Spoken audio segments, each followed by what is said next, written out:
What is up, YouTubers? Bleach fan here. Gonna get ready to do my Bleach review for Bleach Chapter 468. Yeah. So after basically Ikkaku was fighting against Mo, hand-to-hand combat. That's what I like to see. I like to see some nice old-fashioned, ass kicking. Like they'll put the dukes up instead of them using their weapons and whatnot. I overall enjoyed the last chapter, but with this chapter, it wasn't quite what I expected. Simply because, well, Ikkaku's little speech after Mo got his ass kicked, he's trying to get up and pulling on Ikkaku, saying, this fight ain't over, until I'm dead or whatever, you know. And he basically brings up that I would die for Tsukishima. Tsukishima's my, he's like Tsukishima's the only guy, person I have left, or well, no, wait, how you say it? Tsukishima's the only person, he cares about or whatever, I guess, and he would die for Tsukishima. And then Ikkaku asked him, would Tsukishima die for him? And he's like, well, it doesn't matter. He's well, I'll die for him no matter what. Blah, blah, blah. Ikkaku's like, no, like, he asked my question. Would your Master Tsukishima die for you? And he was saying all this stuff about like, never try to risk your life for somebody else or whatever. And I don't know if y'all guys would agree with me or not. I bet I know have a lot of people telling me, oh, this is you're just hating on Bleach. Shut the fuck up, whatever. My theory is I think Ikkaku's speech was a little bit like for two facts. One, Ikkaku is basically telling him like he'll give it, just should have gave it his all and not have hold back and blah blah blah.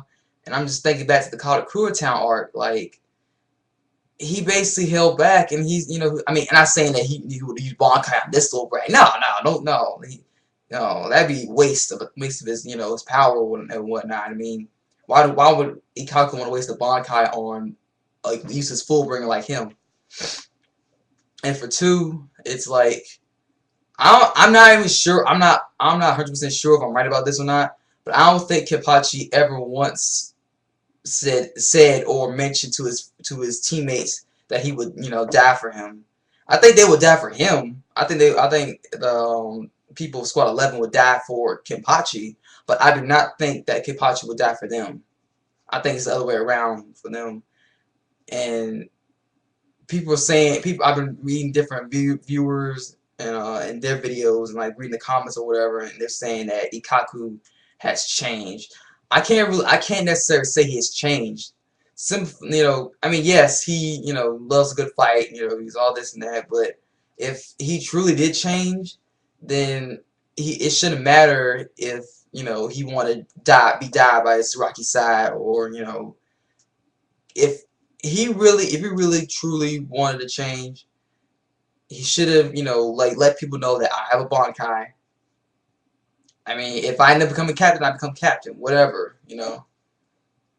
I think Kikaku's kind of like doing his own, like, I don't know if I say he's selfish, but I'd say like if it requires him to use a Bankai, and it was like the last resort thing where he had no choice but to use his Bankai, and he chose not to, and he endangered the lives of him and his teammates, then he's not suited to be in the 13 Core God Squads if he's that nervous and that scared. Like, that's what Tetsuzama told him, like, don't risk your life, or risk your allies' life just because your stupid pride, And for him to say that to Mo, it just got me thinking, like, wait a minute, like, you're kind of, he seemed like a hypocrite when he said that for the whole, like, not holding back thing, and for Zaraki, his never let people die.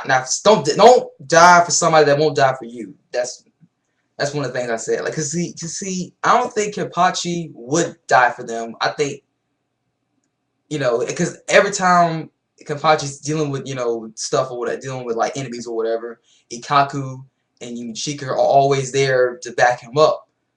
Cause I think because more likely they would die for him instead of him dying for them. I think Kenpachi would die for Yachiru. I think he would die for her, but I don't think that he would die for anybody else for that matter. And surprise, this is only only half of what the chapter is about. The second part deals with Tsukishima, continuing with Tsukishima versus Byakuya.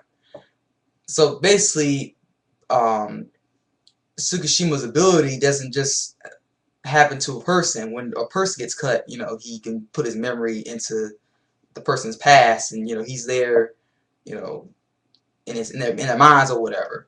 Apparently, he can do that with any type of object, like the ground.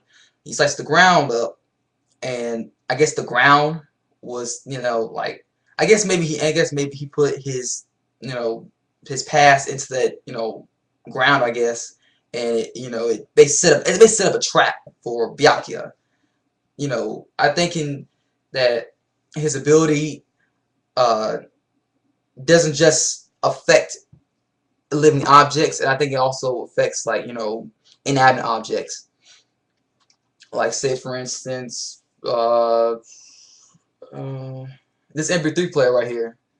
If he was to cut this, I know this is like most ridiculous. Like why is he showing an MP3 player for this? No, just listen, just listen. If he was to cut this and basically the MP3 player will play all of his songs basically. It'll have his mind will be in this MP3 player.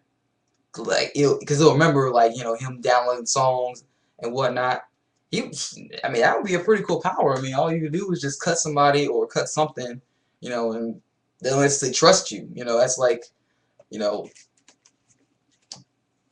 what's the word for it? I think Notre Dame said this one time. I'm not sure. I think it's fan base. I think it's fan base or fan something. I can't remember. But anyway,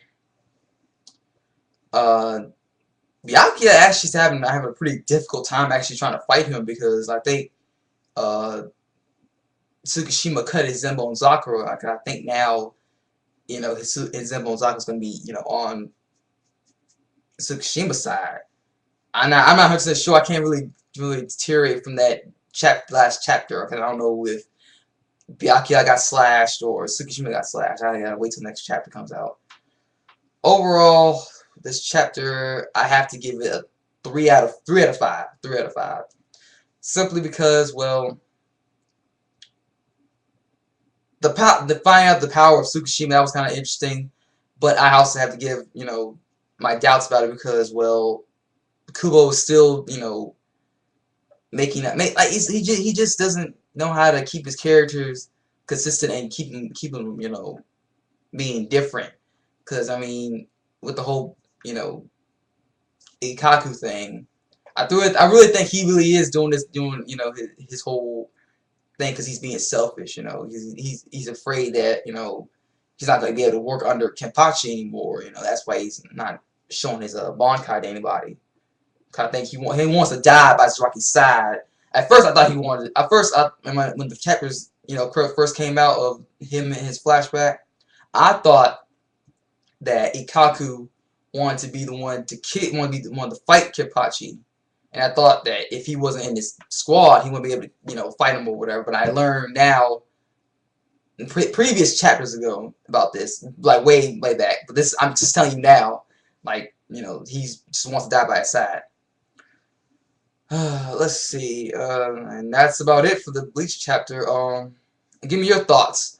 What y'all think of the chapter? Y'all think Ikkaku was more of a hypocrite yourselves, or did you think that he's changed and and whatnot? And did you think about Byakuya and Tsukishima's new ability? Thumbs up the video if you already haven't. Comment, rate, subscribe, and all that good stuff. I am Anthony Davis 65, and I am out. Peace, sayonara, and all that other good stuff.